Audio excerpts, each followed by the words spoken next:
Assalamualaikum warahmatullahi wabarakatuh. Alhamdulillahirabbil alamin. Allahumma shalli ala sayidina Muhammadin.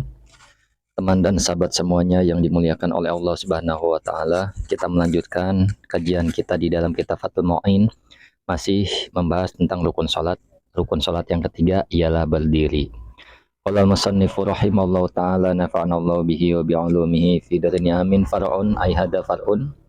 Adapun ini ialah sebuah cabang permasalahan. Qala telah berkata Syekhuna, siapa guru kami, yaitu Ibnu Hajar Al-Haytami, ya juzu boleh lima ridin bagi orang sakit, amkanahu yang memungkinkan padanya orang yang sakit, al-qiyamu apa berdiri, bila masyaqqatin tanpa masyaqqah, tanpa kesulitan, lau infaroda jika sholat sendiri. La in sholat tidak sholat siapa orang yang sakit fi jama'atin di dalam sholat berjamaah, illa ma'a julusin kecuali disertai duduk, fi ba'diha di sebagiannya sholat. Boleh apa? Nah, ini failnya ya dari ya juzu. Boleh sholat ma'ahum bersamanya mereka, artinya bersama jamaah, ma'al julusi bersama dengan disertai duduk, fi ba'diha di sebagiannya sholat. Wa in kana sekalipun ada al abdolu ialah, wa in kana sekalipun ada al abdolu apa yang lebih utama, al infiroda ialah sholat sendirian. Jadi guru kami berkata, Ibnu Hajar Al-Haytami, boleh bagi orang yang sakit itu, boleh sholat maksudnya terhadap orang yang sakit atau bagi orang yang sakit yang mungkin ia bisa berdiri tanpa adanya kesulitan untuk berdiri, jika memang sholat sendirian silahkan saja, tapi tidak dengan sholat berjamaah. Kalau sholat berjamaah kecuali dia duduk di dalam sebagian sholatnya bersama jamaah tersebut. Sekalipun ada memang pilihannya sholat sendiri adalah lebih utama. Jadi kalau orang sakit nih, kenapa sholat sendiri? Maksudnya adalah dibolehkan ketika dia sakit, tapi sakitnya tidak terlalu parah mungkin, atau sakitnya masih bisa berdiri, seukuran berdirinya yang ringan, tidak lama maksudnya. Silakan sholat sendiri, berdiri. Artinya orang itu bisa menguasai dirinya. Dia baca panjang pendeknya dia yang ngatur. Dia mau melakukan rukun-rukunnya saja dia yang mengatur dan sebagainya. Tetapi kalau sholat berjamaah, maka mengikuti aturan jamaah, yaitu yang mengikuti imam tentunya. Kalau imam baca panjang ya, nanti dia bingung. Maka dalam keadaan begini, dibolehkan bagi dia duduk di sebagian sholatnya, seperti itu ya.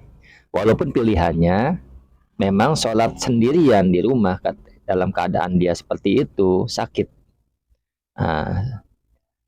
Sholat di rumah sendirian lebih utama. Kemudian Allahumma sholli ala sayidina Muhammad wa ala ali sayidina Muhammad.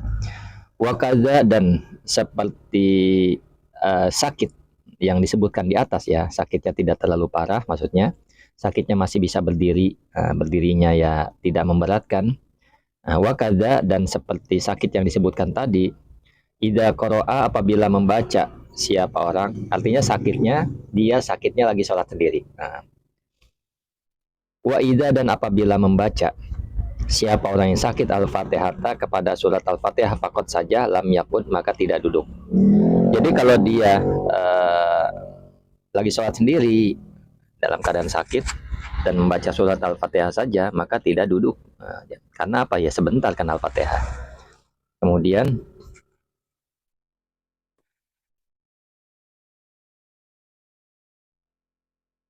wasurota, atau dia membaca surat, maksudnya al-fatihah dan juga surat, ada duduk fiha di dalamnya surat, jaza maka boleh lahu baginya orang, qiraatuha boleh apa, membacanya surat ma'al qu'udi bersama dengan duduk. Nah, kalau dia baca surat dan al-fatihah artinya panjang bacanya mungkin ya, maka tatkala sudah membaca al-fatihah dia langsung duduk, duduknya membaca surat, seperti itu ya. Jadi bolehlah dalam keadaan orang seperti ini duduk di sebagian sholatnya, meskipun meninggalkan surat itu lebih utama. Jadi al-fatihah saja, maksudnya apa ya, sholatnya diri semua. Wal abdolu, dan adapun yang lebih utama.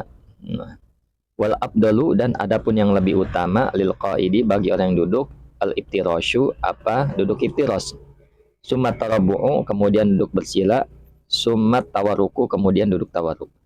Jadi yang lebih abdul adalah ketika ia sholat dalam keadaan duduk, duduknya duduk iftirasi.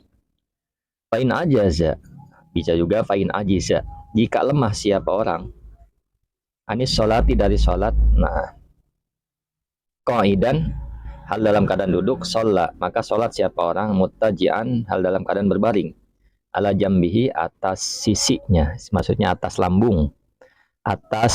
lambungnya, mustaqbilan, hal dalam keadaan menghadap, lil kiblah, kepada kiblat, biwajihi, dengan wajahnya orang, wa muqaddami badanihi, dan bagian depan badannya orang.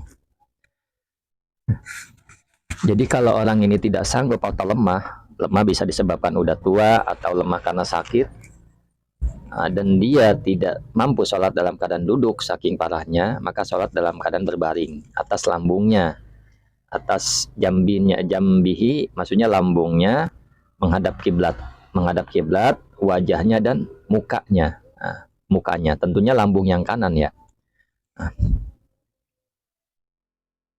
Wa yukrahu, dan dimakruhkan alal jambil aisar, atas lambungnya yang kiri, bila udrin, tanpa ada udur. Jadi makruh, dibalik itu makruh, kecuali memang ada udur ya.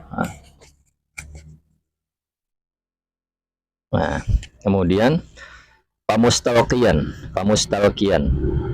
maka sholat dalam keadaan celentang. Kalau tidak mampu berbaring juga, pamustalqiyan, kemudian terlentang, ala zuhrihi, atas punggungnya orang, wa akhmasohu, dan adapun kedua telapak kakinya orang, ilal kiblah, kepada kiblat. Nah, jadi kalau dia sholat juga nggak mampu berbaring, dia sholat celentang. Nah, dan kedua telapak kakinya itu menghadap kiblat. Nah, wajibu, dan wajib, ayat doa, meletakkan siapa orang, tahta ra'sihi, di bawah kepalanya, nahwa mihoddah, kepada seperti semisalnya bantal, liyastaqbila, supaya menghadap siapa orang, biwajihi, dengan wajahnya orang, al kiblata, kepada kiblat. Jadi kalau dia sholatnya celentang, maka wajib menaruh sesuatu seperti bantal di kepalanya, agar mukanya menghadap kiblat dan kedua telapak kakinya menghadap kiblat saja. Allahumma sholli ala sayyidina Muhammad wa ala ali sayyidina Muhammad. Mungkin sampai sini dulu yang dapat disampaikan, kurang lebihnya mohon maaf ya. Assalamualaikum warahmatullahi wabarakatuh. Bismillahirrahmanirrahim. Wa ayyumiya, dan memberi isyarat siapa man, ila saubil kiblah, kepada arah kiblat, rokian, hal dalam keadaan ruku, wasajidan, dan hal dalam keadaan sujud. Jadi kalau orang ini sudah sholatnya sudah celentang, maka dia harus memberi isyarat kepada ruku dan sujudnya. Wabis sujudi, dan ialah dengan sujud, akhfadu, ialah lebih utama, minal imai. Saya ulang, wabis sujudi, dan ialah dengan sujud, akhfadu, adapun lebih rendah, minal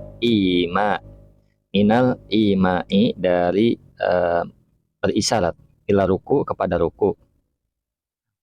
In ajaza, jika tidak mampu siapa orang, anhuma, daripada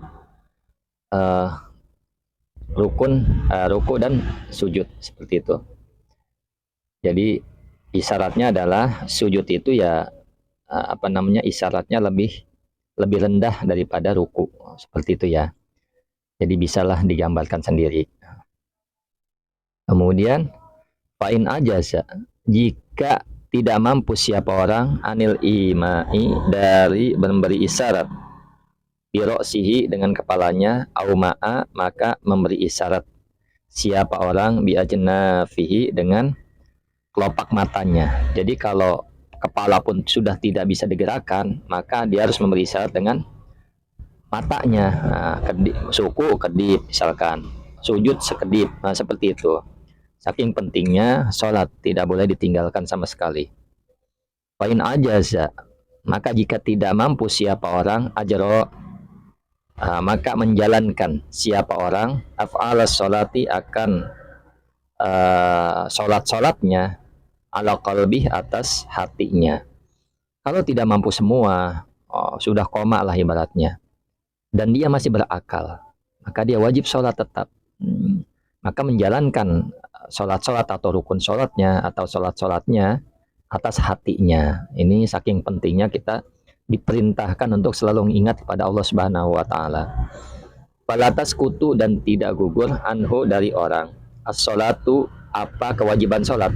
Madama selama akluhu apa akalnya orang sabitan ialah tetap. Jadi selama orang itu masih sehat, artinya sehat akalnya ya, bukan orang gila. Maka wajib tetap sholat, kecuali dia sudah gila. Seperti itu ya. Allahumma sholli ala sayyidina Muhammad wa ala ali sayyidina Muhammad. Wa innama dan hanya saja akharu mengakhirkan siapa mereka para ulama al-qiyamah kepada rukun berdiri. An sabiqaihi dari dua rukun yang mendahuluinya, artinya niat dan takbiratul ihram. Mataqdimihi beserta didahulukan mengerjakan qiyam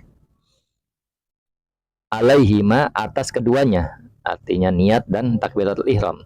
Li'annahuma karena sesungguhnya keduanya yang mendahuluinya niat dan takbiratul ihram ruknani ialah dua rukun hatta fin nafli hingga di dalam salat sunnah. Wahwa adapun qiyam ruknun ialah rukun fil faridati di dalam salat fardu fakot saja. Jadi para ulama mengakhirkan rukun berdiri dari kedua rukun sebelumnya. Kan sholat itu yang paling awal adalah berdiri. Kenapa para ulama mengakhirkan? Artinya jadi nomor 3. Nah ini sebabnya. Karena memang dua rukun niat dan takbiratul ihram itu ada di dalam rukun sholat sunnah juga. Sedangkan berdiri hanya di dalam sholat fardu saja. Karena kan kalau sholat sunnah boleh duduk seperti itu. Jadi bukan menjadi rukun. Itu saja yang dapat disampaikan. Assalamualaikum warahmatullahi wabarakatuh.